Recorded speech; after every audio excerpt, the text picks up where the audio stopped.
We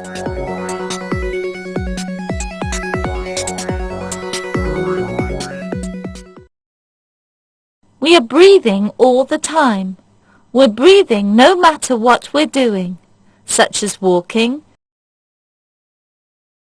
reading, and even sleeping. Now let us see how our breathing system works.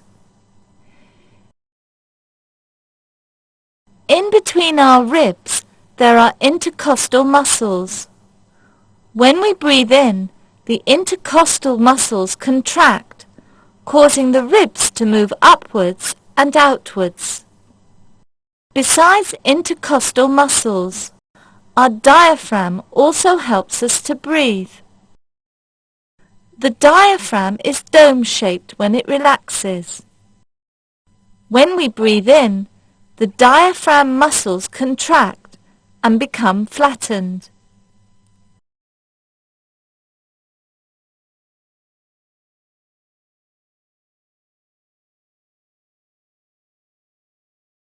The movements of ribs and diaphragm increase the volume of the chest. As the volume of the chest increases, the pressure inside the chest decreases. Then air will be drawn from the nasal cavity into the lungs. When we breathe out, the intercostal muscles relax, causing the ribs to move downwards and inwards. At the same time, the diaphragm muscles relax, and the diaphragm returns to dome shape.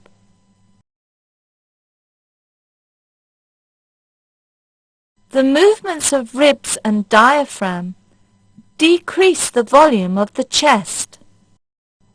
As the volume of the chest decreases, the pressure inside the chest increases. Air is forced out of the lungs. The breathing action of our bodies allows a continuous flow of fresh air into our lungs, so that we can have enough oxygen supply for various body activities.